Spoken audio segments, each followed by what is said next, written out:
Shaquille O'Neal, Dwight Howard, Tracy Mcgrady, Penny Hardaway, Grant Hill, Victor Oladipo. If you think about these guys at their best, that sounds like one hell of an all-time team, doesn't it? Yeah, the Orlando Magic had all of them at one time or another, and without having any major success to show for it, wound up losing each and every one somehow. Of course, Penny and Grant Hill kind of dissolved on their own due to injury, but that still leaves 3 whole Hall of Famers and a rising star that could have been leading their franchise as we speak. So how did it happen? How did the Magic manage to have so much all-time talent in their short history yet no success to go with it? That's what you're going to learn today on this edition of How Teams Manage to Lose Their Star Player. The Orlando Magic came into existence in the 1990 season, which means they're extremely young relative to the rest of the NBA. All within a short 20-year period, they were able to become home to and lose 3 Hall of Fame players.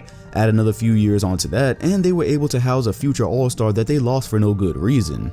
But let's go back to the 1993 season because that's when the future was the brightest. If you've seen a previous video of mine, then you've heard part of the Shaq story already, but here I'm gonna elaborate on important parts that I didn't get to there. Gifted with a 21-win season the year before, they were in position to draft the once-in-a-lifetime talent of Shaquille O'Neal. 2 short years later, they'd gone from an expansion lottery team to NBA title contenders. Of course, Shaq wasn't the only reason for this, but let's just go ahead and say that he was about 95% of the reason. By the 95 season, at just 22 years old, his grown man averages of 29 points, 11 rebounds, and 2.5 blocks on 58% shooting made him one of the league's best players, let alone big men. But unfortunately at the time, there was just a big man even better than him by the name of Hakeem Olajuwon.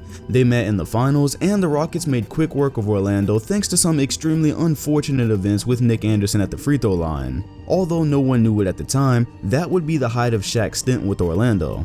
They were knocked out by the Bulls a year later, which brings us to Shaq's wild free agency period.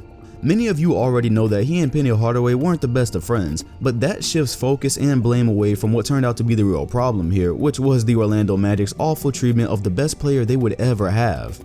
See, the Lakers didn't just lure Shaq away from the Magic because they were an amazing market and he was desperate to go there. No, the entire city of Orlando quite literally let LA steal him. Let's go over what the Magic had in their favor.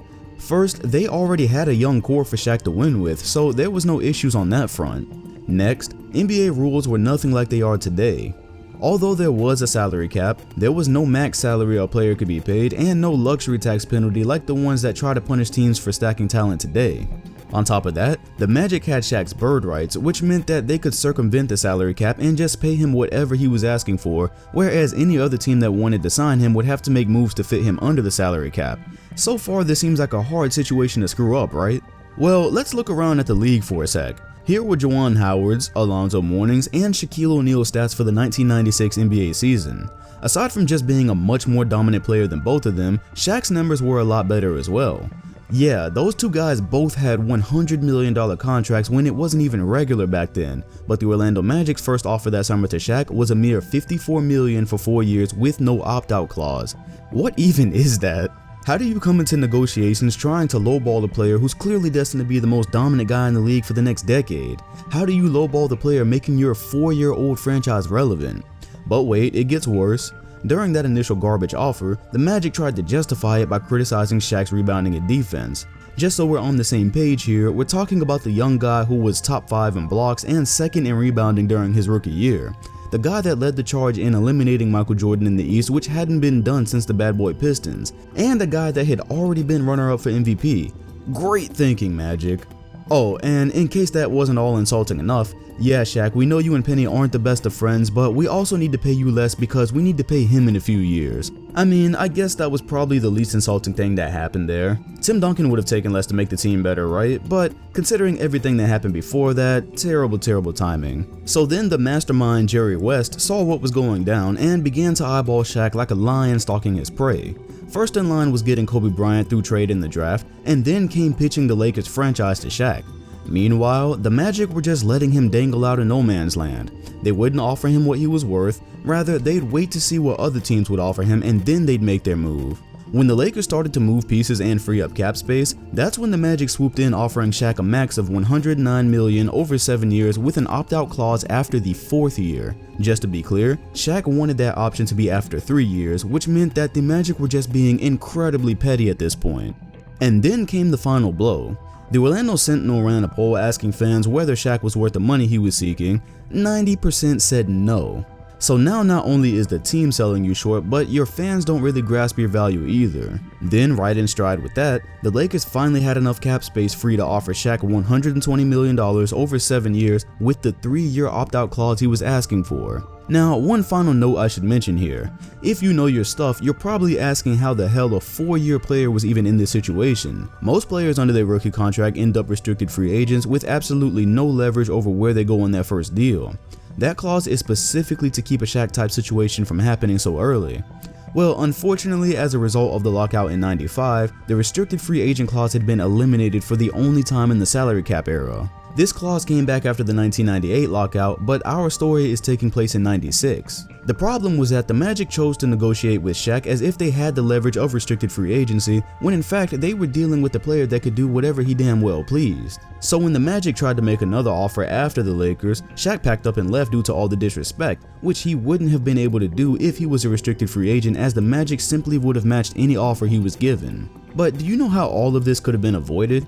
Hey Shaq, you look like you could be the most dominant player in history and we're glad to have you. Here's a check, name your price, and we're all set. Fortunately for the Magic, they never became that terrible of a team once Shaq left, as in it could have been a lot worse. 3 years later, they were blessed with the arrival of one of the greatest scorers of that generation in Tracy Mcgrady. He'd only averaged a max of 15 points in Toronto, but that was on 12 shot attempts a game, being that he was sharing the floor with superstar Vince Carter. In Orlando, he'd get to shine as an elite talent, and unlike the Shaq era, everything that was about to go wrong actually wasn't the Magic's fault. Orlando was set to host the first super team of the 2000s, and this is back before super team was even a popular term, and before people were calling any team that played great basketball a super team. No, this was a legitimate superstar big three in the making. They had already managed to sign Grant Hill in the summer of 2000, and that in itself was significant because he was already an athletic 20 points per game, 4-time All-Star, and Rookie of the Year. His game was built on versatility much like LeBron, so having him and T-Mac by themselves was a huge deal. But when Orlando was narrowed down to one of two destinations Tim Duncan was looking to sign to, it got real. Duncan and Popovich had a real heart-to-heart during the whole free agency process, so that helped him make his decision. But Bruce Bowen told the story that it was actually Coach Doc Rivers that ruined their chances. Apparently, Duncan asked if his family could ride the team plane sometimes after he was pretty much set on going to Orlando, and Doc said no. Now, that's not the only factor that made his decision, but it completely helped him stay in a place where he was already comfortable and had won a championship. So without Duncan, the Magic probably still figured they were fine when they really weren't. Grant Hill would go on to play just 4 games in his first season with the Magic, 14 the next, 29 in his third year, and he didn't play at all in 2004. To make matters worse, when he returned in 2005, he was an all-star averaging 20 points on 50% shooting, which very well meant that if he had been healthy to play with T-Mac, they would have been a dynamic duo. Scratch that. If they had even just had Tim Duncan instead of Grant Hill, he and T-Mac could have still ruled the East.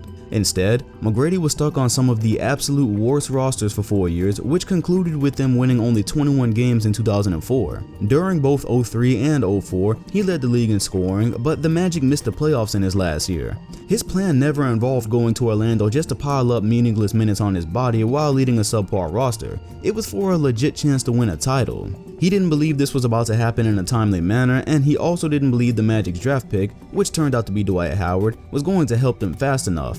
He requested a trade, and Orlando didn't want to lose him for nothing, so they shipped him off to Houston. That one was pretty clear cut, as things just didn't work out in life for the Magic, and that happens sometimes. So they moved straight from the Tracy Mcgrady era to the Dwight Howard era, as he was drafted in the summer of 2004. On his rookie deal that obviously came after 1998, the Magic were safe from him signing with another team, and they weren't going to have to go through the whole lowball process and pretending he wasn't that valuable to their team. They were safe from screwing it up this time. To this point, one thing you can give the Magic credit for is that they did at least put themselves in position to be successful with the talent they'd signed.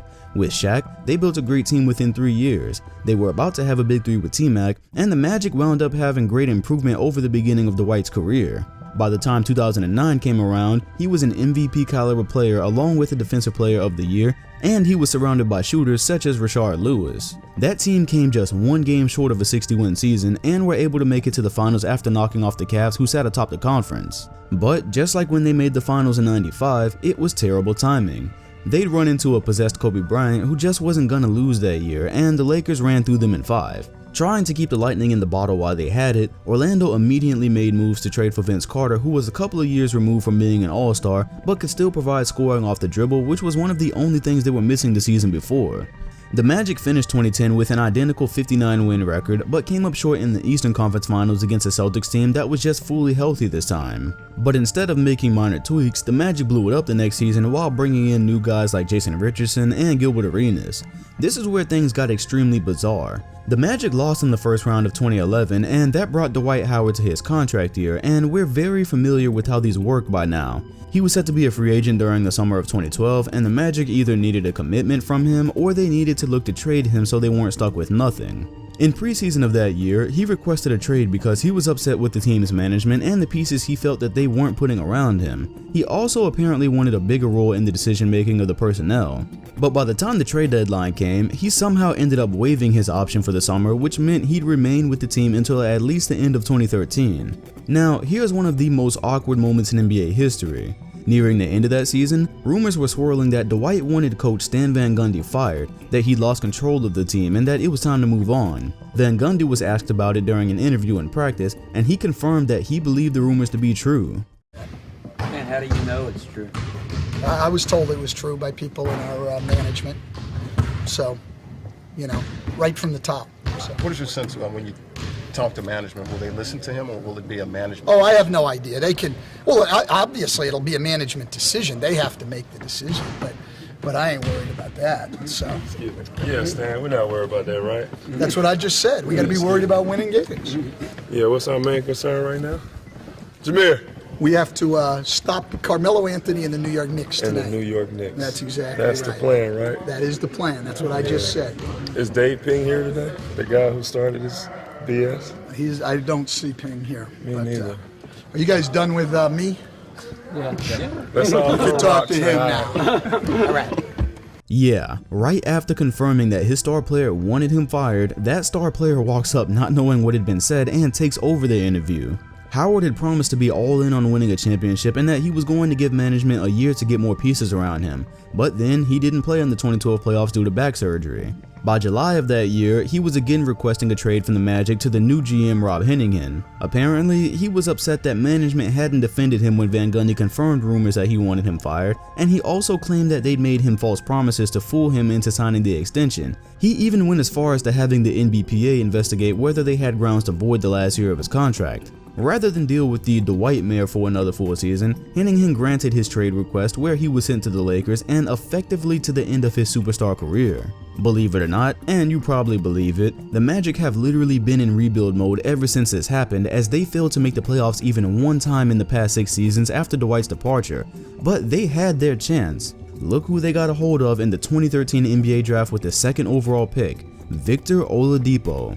And this was just 1 year after having traded Dwight Howard. By his 2nd year in the league, he was already averaging 17 points a game, and although the Magic remained terrible, he was clearly a great piece to help them build on alongside Aaron Gordon, Nick Vucevic, and even Tobias Harris while they had him. For a while, that seemed like a good young core to build forward with, but then they abruptly traded him after just his 3rd season to OKC in a package for Serge Ibaka. Alright, that's right in line with the stupidity of lowballing Shaq. I understand that Serge was a nice young rim protector, but he's a piece that plays on a contending team, which is why Toronto later acquired him, not a piece that you trade part of your extremely young core for. They didn't even keep Ibaka, they traded him that same year for Terrence Ross and a draft pick.